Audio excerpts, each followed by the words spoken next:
नमस्कार. मी संजय सोनवणी. डॉक्टर दाभोळकरांची हत्या होऊन आज बरोबर 7 वर्ष झाली आहेत. या 7 वर्षामध्ये पोलिसांनी, CIDने आणि 6.25 वर्ष CBIने तपास करूनही, काही आरोपींना अटक करूनही, काही जामिनावर सुटूनही आजतागायतपर्यंत खऱ्या सूत्रधारांपर्यंत आपल्याला पोचता आलेलं नाही पोलिसांना, किंवा त्याबद्दल कसलंही विधान केलं जात नाही, कसलीही माहिती आली येत नाही. आणि सूत्रधारांना ते कोण होते, त्यांनी हा सगळा उपद्व्याप का केला, त्यांना अजून आयडेंटिफाय करण्यात, अटक करण्यात यंत्रणेला सपशेल अपयश आलेलं आहे. खरं म्हणजे त्यानंतर कलबुर्गींची पण हत्या झाली, पानसरेंची हत्या झाली, गौरी लंकेश यांची हत्या झाली. या सगळ्या खून प्रकरणातले काही आरोपी समान होते. खून करण्याची पद्धत सुद्धा, मोडस ऑपरेंडी ज्याला म्हणतात, ती सुद्धा एकसारखी होती. असं असूनही सूत्रधारांपर्यंत मात्र पोचता येऊ नये. 8 आरोपी ताब्यात असतानाही, काही जामिनावर सुटले गेले असतानाही, आणि जे रिव्हॉल्वर या हत्यांसाठी वापरलं गेलं ते ठाणे खाडीमध्ये सापडूनही अजूनपर्यंत सूत्रधारांपर्यंत पोचता का आलं नाही, अजूनपर्यंत या खुनाचा पूर्ण तपास का झाला नाही, हा प्रश्न खरं म्हणजे आपल्यासमोर जसा पडतो त्या निमित्ताने आपल्याला आपली न्याय यंत्रणा, आपल्या तपास यंत्रणा यांच्यावर भलं मोठं प्रश्नचिन्ह उभं राहतं. आपण जर इतिहास पाहिला भारतातला एवढ्या स्वातंत्र्यानंतरचा, तर आपल्या लक्षात येईल की राजकारणी स्वतःला कितीही पुरोगामी समजवत, यंत्रणा स्वतःला कितीही पुरोगामी समजवत, पण अपवाद जर वगळले तर आपल्या लक्षात येईल की हे सर्वच पुरोगामी म्हणणारे सत्ताधारी सुद्धा एका परीने धर्मवादीच असतात. आपण हे बाबरी मशिदीच्या संदर्भात पाहिले, त्यात काँग्रेसने पायाभरणी केली, BJPने कळस चढवला, एवढंच म्हणता येईल. परंतु काही गोष्टींमध्ये, यांच्यामध्ये, सत्ताधाऱ्यांमध्ये धर्मवाद हा किती बळावलेला आहे हे आपल्या लक्षात येईल.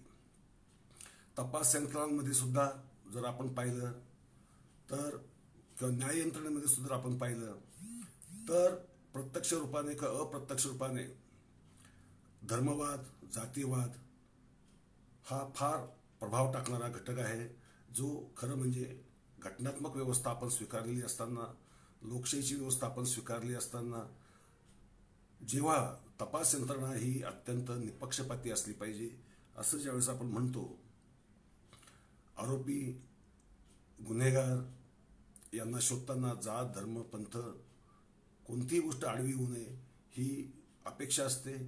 ती नुसती नीतिमत्ता नाही तर संवैधानिक जबाबदारी असते. असं असताना सुद्धा आपल्या देशामध्ये हे घडते. अलीकडेच आपण पाहिलं तपास यंत्रणा कशा पक्षपाताने वागतात, हे आपण, न्याय यंत्रणा सुद्धा किती पक्षपाती असू शकतात हे आपण आजच पाहत नाही. हे आपण भारताच्या इतिहासामध्ये अनेक खटल्यांमध्ये, अनेक गुन्ह्यांमध्ये हे आपण पाहिलेलं आहे.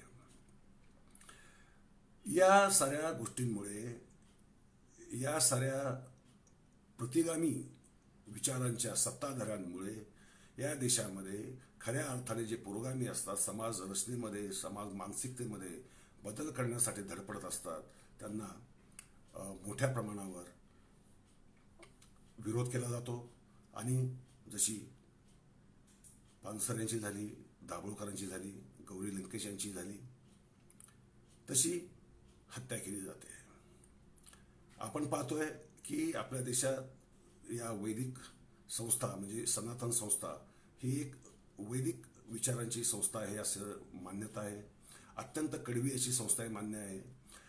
ज्या दिवशी दाभोळकरांची हत्या झाली होती त्याच दिवशी खरं म्हणजे लोकांना संशयाचं पहिलं बोट त्या संस्थेकडे वळालं होतं. असं असूनही तपास यंत्रणांनी त्या संस्थेच्या किंवा त्यांच्या संलग्न कोणत्याही संस्था असतील यांची सखोल तपास केला, त्यांच्याकडे चौकशी केली, त्यांना ताब्यात घेतलं. ताब्यात सुद्धा घेतलं नाही, अटक वगैरे करणं किंवा आरोप ठेवणं ही तर फार दूरची गोष्ट झाली. अशी तपास केल्याचं जनतेसमोर आलेलं नाही.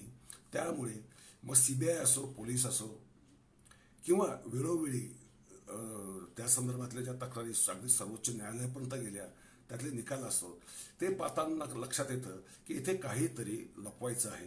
कारण 8 आरोपी ताब्यात घेतले गेलेले आहेत. लक्षात ठेवा, 8 आरोपी ताब्यात घेतले गेले असताना, त्यांच्याकडे सखोल चौकशी केली असताना सुद्धा त्यांना हे आदेश कोणी दिले, सूत्रधार कोण होता, या संदर्भात माहिती मिळवता येत नाही.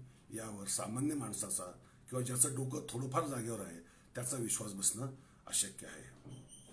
भारतीय पोलीस तपास यंत्रणा, मग NIA असेल, CBI असेल, पोलीस असतील, CID असेल, या अत्यंत चाणाक्ष, हुशार आणि बुद्धिमान आहेत, असा त्यांचा खरं म्हणजे लौकिक आहे.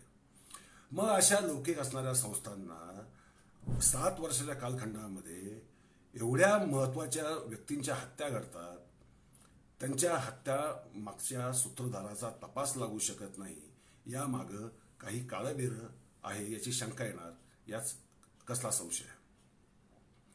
आपण पाहतो दाभोळकरांनी समाजमन जागृत करण्याचा प्रयत्न केला होता, अविरतपणे अंधश्रद्धा निर्मूलन समितीच्या माध्यमातून.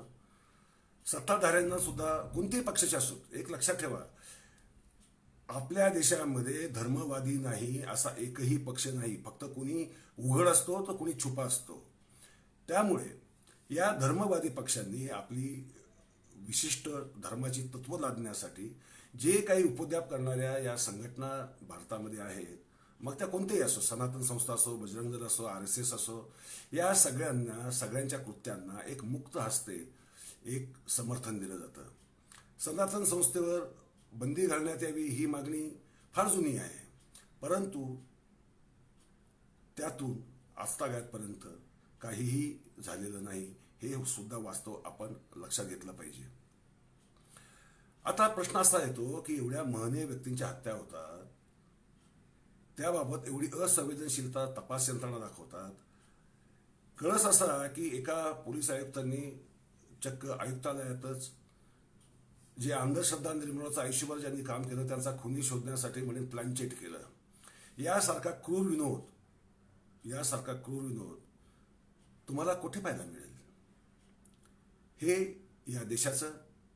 या देशाच्या मानसिकतेचं, मानसशास्त्राचं आणि एकंदरीत सामाजिक व्यवस्थेचं फार मोठं दुर्दैव आहे. सामान्य माणसांना या तपास यंत्रणा कशा भरडतात, न्याय यंत्रणा कशा पक्षपातीपणे वागतात, याच्या कथा जर बाहेर यायला लागल्या तर आपण हादरून जाऊ. आपण आपल्या स्वतःच्या कोशामध्ये जगतो. जोपर्यंत आपल्या घरापर्यंत आच येत नाही तोपर्यंत आपण शांत बसतो. परंतु आपण लक्षात घ्यायला पाहिजे की आग एवढी मोठी पेटलेली आहे की जी या देशाची समूळ व्यवस्थाच, घटनात्मक व्यवस्थाच उद्ध्वस्त करण्याच्या मागे लागलेली आहे. आणि पुन्हा सांगतो, कोणताही पक्ष या कार्यामध्ये अपवाद राहिलेला नाही.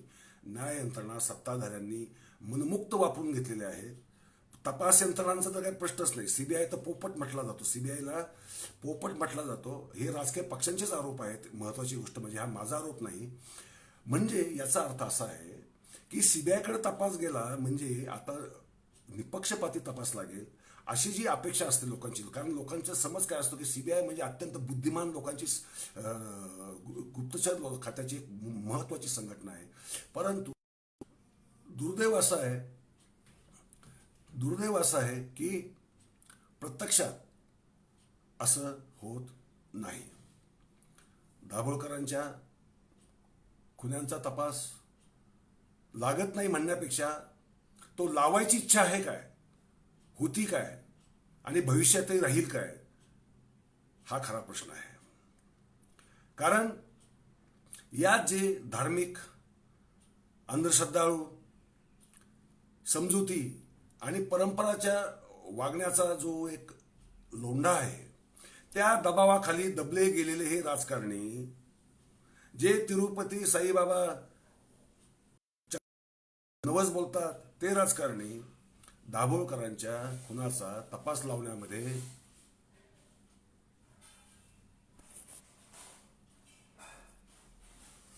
एक सेकंड ट्राय करतो दुसरा. आता येतोय? आता आवाज येतोय? आता आवाज येतोय का?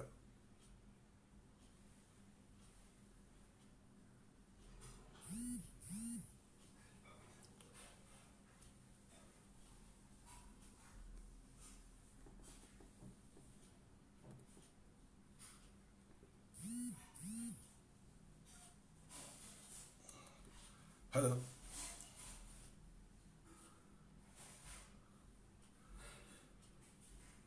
आता आवाज येत असला अशी मी अपेक्षा करतो आणि पुढचं थोडक्यातलं माझं बोलणं संपवतो.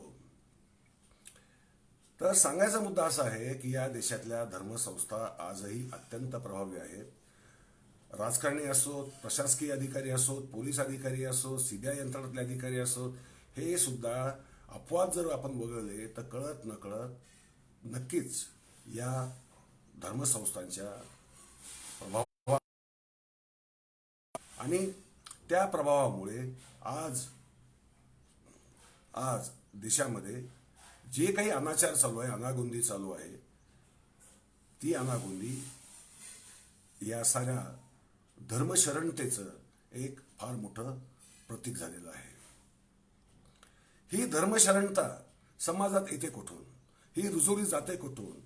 या खोट्या आशा दाखवून, खोटी स्वप्न दाखवून या धर्मश्रद्धा रुजवल्या जातात आणि त्या धर्मश्रद्धांवर जो आघात करतो तो नंबर 1चा शत्रू मानला जातो आणि त्याला कट्टरतावादी संपवण्याचा प्रयत्न करतात आणि त्या कट्टरतावाद्यांना प्रकाशात न आणण्यासाठी, त्यांच्यावर कायद्याचा बडगा न उगारण्यासाठी तपास यंत्रणांवर दबाव येतो.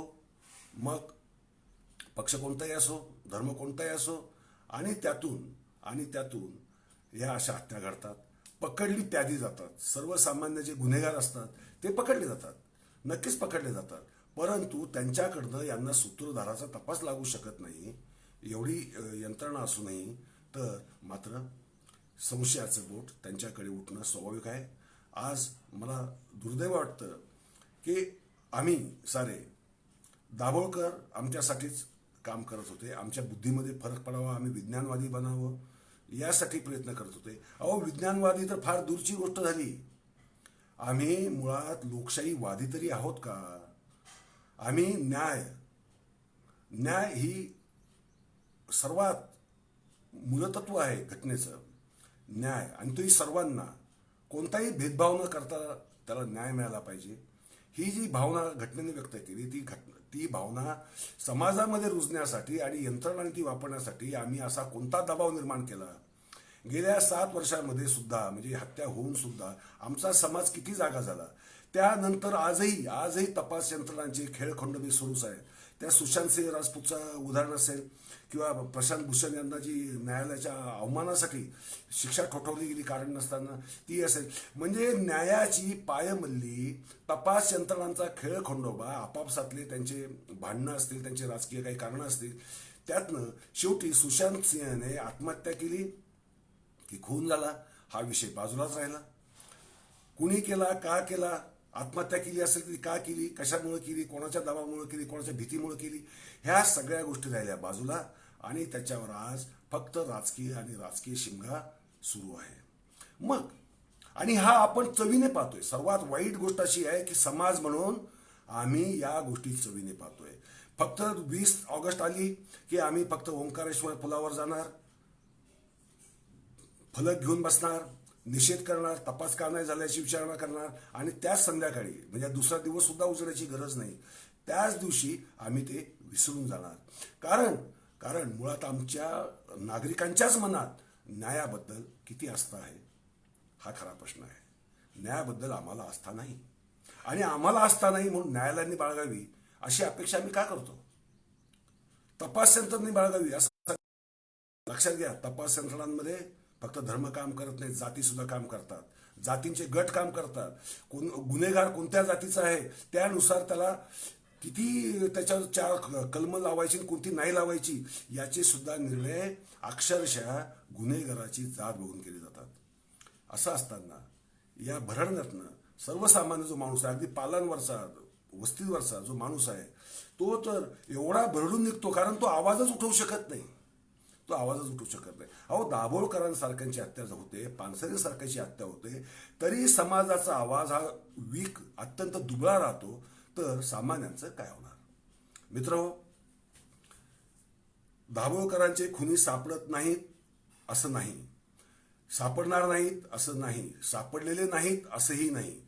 त्यांच्यावर फक्त कायद्याच्या कक्षात त्यांना आणणं, अटक करून हे यांच्या हितसंबंधांच्या विरोधात जात आहे. त्यांचे हितसंबंध धोक्यात येतील याची त्यांना भीती वाटते. आणि त्यांच्या मनातल्या ज्या अंधश्रद्धा आहेत त्याच्याबद्दल सुद्धा त्यांना जास्त अगत्य आहे. त्यांना समाजाचं कल्याण व्हावं, समाजाच्या विचारांमध्ये बदल व्हावा अशी कसली भावना नाही. अशा स्थितीमध्ये जर वातावरण जर असंच राहत गेलं तर एक दिवस तुम्हाला सांगतो या न्याय यंत्रणा त्याच्यावरचा विश्वास तसाही आता उडतच चाललेला आहे लोकांचा. तपास यंत्रणांवरचा उडून जमाना झाला. कारण भ्रष्टाचार असेल, हप्त्यांची रांग असेल आणि त्यात पुन्हा हा जातीयवाद आणि धर्मवाद असेल तर तुम्ही मला सांगा तपास निपक्षपातीपणे कधीतरी होऊ शकतो का? आणि एखादा अधिकारी निपक्षपाती जरी असला तर बाकीचे भ्रष्ट लोकांचं टोळकं जी गँग त्यांना लांडग्यांसारखी घेरून असते ती त्याला प्रामाणिक राहू देत नाही. अशा स्थितीत आम्ही आता काय करायला पाहिजे? दाभोळकरांनी आमच्या समोर खरं फार मोठं उदाहरण ठेवलेलं आहे. त्या दुर्दैवी हत्येने आम्हाला खरं तर फार जागं करायला पाहिजे, खडबडून जागं करायला पाहिजे. पण आम्ही जागं होत नाही. जागा असं व्हायला पाहिजे की आम्ही देशातली एकूणच तपास यंत्रणा, न्याय यंत्रणा जनतेच्या दबावाखाली, न्यायप्रिय जनतेच्या दबावाखाली, समतावादी जनतेच्या दबावाखाली कशी राहील यासाठी सातत्याने आवाज उठवत राहिलं पाहिजे. एका दिवसासाठी, एका तासासाठी जमा होऊन नुसता निषेध करून आपलं कर्तव्य आपण पार पाडलं, मी पुरोगामी असल्याचं दाखवलं, मी दाभोळकरांना आदर व्यक्त केला असं म्हणून चालणार नाही. दाभोळकरांना जर आदर व्यक्त करायचं असेल, कलबुर्गींना आदर व्यक्त करायचं असेल आणि या सर्व ज्यांच्या हत्या झालेल्या आहेत या सगळ्या धार्मिक कारणासाठी त्या सर्वांप्रती जर आदर व्यक्त करायचा असेल तर आपल्या सर्व नागरिकांना फार फार फार जागृत व्हावं लागेल. आणि 24 तास, दिवसाचे 24 तास, 24/7 आठवडा, वर्षानुवर्ष आम्हाला सातत्याने करावं लागेल. तरच या तपास यंत्रणा जागेवर येऊ शकतील, तरच न्याय यंत्रणा जागेवर येऊ शकतील. हे कोर्टाचा अवमान वगैरे ही ब्रिटिशकालीन व्यवस्था अजून कशी असू शकते? अनेक कायदे कालबाह्य आहेत, ते आज कसे अस्तित्वात असू शकतात? ते फक्त अन्याय करण्यासाठी, अत्याचार करण्यासाठी, दडपशाही करण्यासाठी बनवलेले ब्रिटिशांचे कायदे आजही जर तसेच्या तसे राहिलेले असतील तर आम्ही आजही गुलामी मानसिकतेत आहोत, वसाहतवादी मानसिकतेत आहोत, सरंजामदारशाहीवादी मानसिकतेत आहोत. हे आम्हाला समजून घ्यावं लागेल. हे जर आम्ही समजून घेतलं नाही तर आमचं काही खरं नाही. आम्हाला तर भविष्य नाहीच नाही. आमच्या मुलांना, नातवंडांना, पतवंडांना आम्ही कोणत्या देशात सोडून देऊ याची आम्हाला काळजी केली पाहिजे. आम्हाला खरंच स्वतःची लाज वाटली पाहिजे. आज आम्ही पुण्यस्मरण करतोय दाभोळकरांचं, तेवढ्यापुरता ऊर त्यांच्याबद्दलच्या कृतज्ञतेने भरून यावा एवढ्यासाठी हा दिवस नाही. हा दिवस जागृतीचा दिवस आहे आणि चिरकालीन जागृती. अन्यायाबद्दलची चीड जोपर्यंत आमच्या नसात भिनत नाही, आम्ही धाडस करून रस्त्यावर येत नाही, तोपर्यंत हे नाटकं अशीच चालू राहणार. रस्त्यावर भ्रष्टाचार होतो, पोलिसांचा असेल, सरकारी अधिकाऱ्यांचा असेल, टेबलाखालनं होतो. त्याच्याबद्दल आम्ही ओरडायचं तर सोडा, आम्ही स्वतः त्यात हातभार लावतो. याची आम्हाला लाज वाटत नाही आणि मग आम्हीच म्हणतो की न्याय मिळत नाही. हे अधिकारी, तपास यंत्रणांचे, न्यायाधीश, राजकारणी शेवटी आमच्यात आलेले आहेत. आम्ही जेवढे भ्रष्ट आहोत तेवढेच ते भ्रष्ट आहेत. आम्हाला दाभोळकरांनी हे जागं केलंय. ही आमची जी अंधश्रद्धा आहे, सर्वात मोठी अंधश्रद्धा आमची ही आहे की आम्ही न्यायप्रिय आहोत. सर्वात मोठी आमची अंधश्रद्धा ही आहे की आमचं राष्ट्र लोकशाही राष्ट्र आहे. सगळ्यात मोठी अंधश्रद्धा आमची ही आहे की आम्ही घटनात्मक लोकशाहीला मानतो. मला माफ करा, आमच्या एवढे अंधश्रद्धाळू या जगाच्या पाठीवर कुठेही सापडणार नाहीत.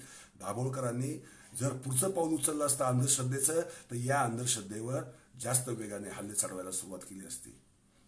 आपण प्रतिज्ञा करूयात, आपण विचार करूयात, आपण चिंतन करूयात, आपण स्वतःचं अंतर्मन ढवळून काढूया आणि आपण कुठे चुकतो आणि आपण सर्वांनी मिळून काय करायला पाहिजे यासाठी आवाज उठवूयात.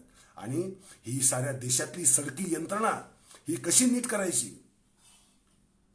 हे आम्हाला पाहायला पाहिजे. नाहीतर समजा दाभोळकरांचा समजा एखादा दबावाने कुणीतरी पकडून आणून कोणीतरी सूत्रधार दाखवला जाईल, आम्हाला विश्वास ठेवावा लागेल.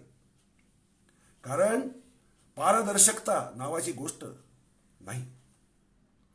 आणि असेच प्रकार सातत्याने घडत राहतील, इतरांच्या बाबतीत घडतील, तुमच्या बाबतीत घडतील, माझ्या बाबतीत घडतील किंवा अजून कोणाच्याही बाबतीत घडतील.